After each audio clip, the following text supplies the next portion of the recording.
देश के बजट की। वित्त मंत्री निर्मला सीतारमण ने अपना चौथा बजट पेश किया।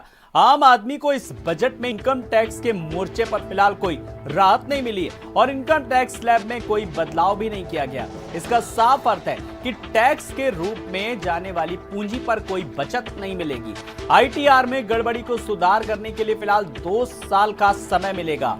वहीं क्रिप्टो करेंसी से आय पर 30% का टैक्स लगेगा। सौर ऊर्जा उत्पादन के लिए बजट में 19,500 करोड़ रुपए का आवंटन बढ़ाया गया है। आपको बता दें कि आरबीआई की डिजिटल करेंसी ब्लॉकचेन तकनीक पर आधारित होगी और डिजिटल करेंसी को मजबूत करने के लिए ढांचा भी बढ़ाया जाएगा। बजट में किसानों की बात करें तो बजट में किसानों की ऑर्गेनिक खेती पर जोर दिया गया है और बजट में युवाओं के रोजगार पर भी बात की गई है, यानी कि नौजवानों की बात भी की गई है और किसानों की बात भी की गई है। तो बजट की जो बड़ी बड़ी बातें, गरीबी मिटाना सरकार का लक्ष्य है, जो लगातार सरकार कहती है। 25 साल की बुनियाद का बजट, तो आने वाले समय के लिए किस तरीके से बजट उपयोगी होगा। अर्थव्यवस्था तेजी से उभर रही है और इस उभरती अर्थव्यवस्था में 2022 में आर्थिक वृद्धि 9.2% रहने का अनुमान है। एलआईसी के जल्द आईपीओ में आने की उम्मीद है, जैसा कि लगातार बात भी तेज हो रही थी। 60 लाख नई नौकरियों का सृजन किया जाएगा, यानी कि युवाओं को रोजगार मिलेगा। 5 नदियों को आपस में जोड़ा जाएगा। ये बड़ी बड़ी बातें हैं जो कही गई, जिस पर अब काम होगा। पीएम आवास योजना के तहत 80 लाख आवास बनाए जाएंगे। साथ ही ई पासपोर्ट भी जारी किए जाएंगे, जब अभी तक लोगों को जो दिक्कत होती थी।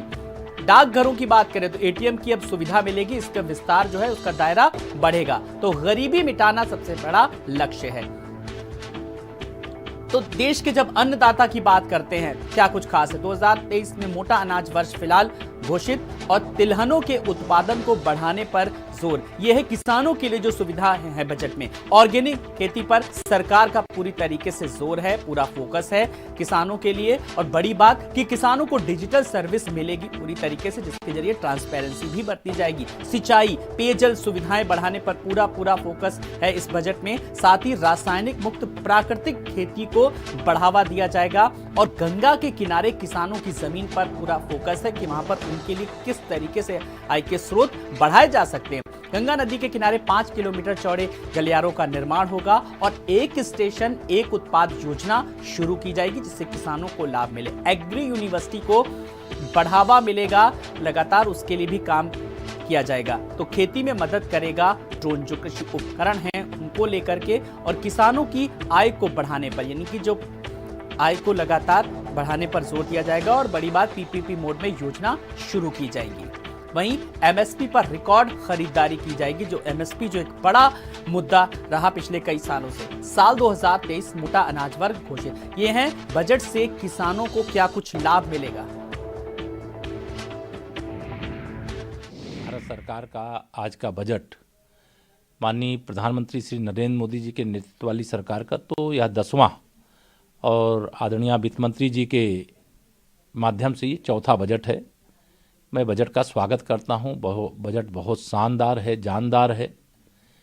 यह बजट गांव और गरीब और किसान के हित में है।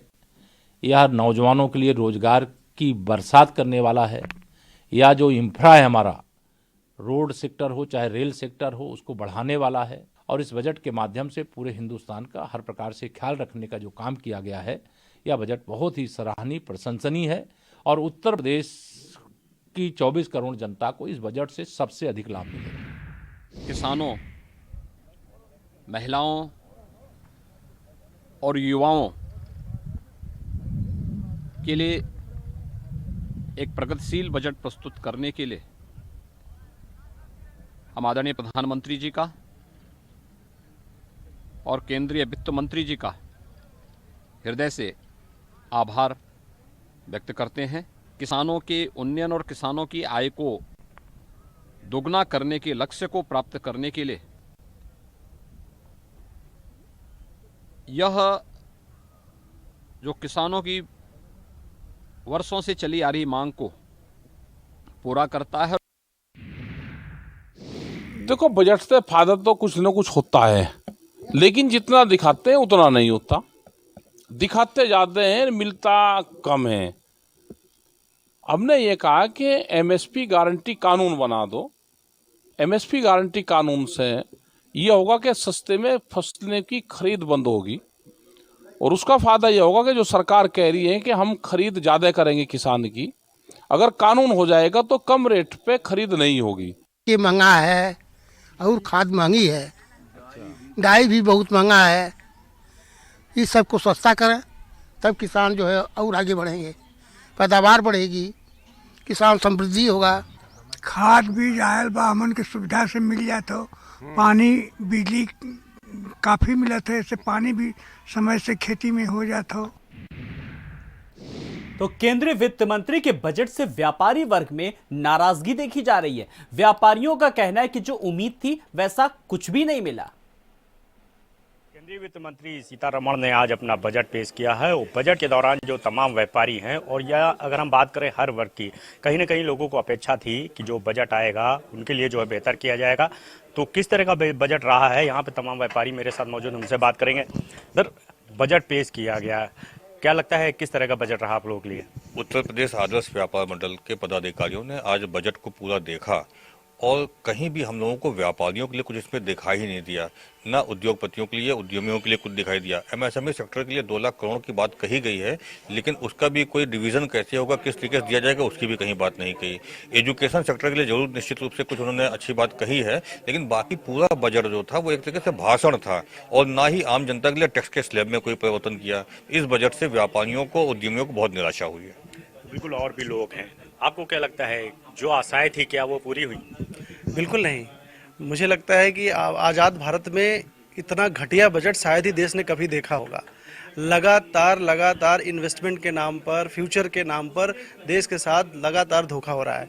ये देश बेटरमेंट चाहता है, ये देश आपका एक्सपेरिमेंट नहीं चाहता है, देश बेटरमेंट चाहता है। और मैं ये कहूँगा कि भाषाई जादूगरी, जलेबी की तरह गोल गोल घुमाना पिछले कई वर्षों से लगातार चल रहा है और इसका खामियाजा मैं आपको बता दूं, बड़ी सख्ती से कहना चाहता हूं, इसका खामियाजा आने वाले समय में सरकार को भुगतना पड़ेगा। कैमरा पर्सन अरशद सातारा, भारत समाचार, लखनऊ। तो इन्हीं खबरों के साथ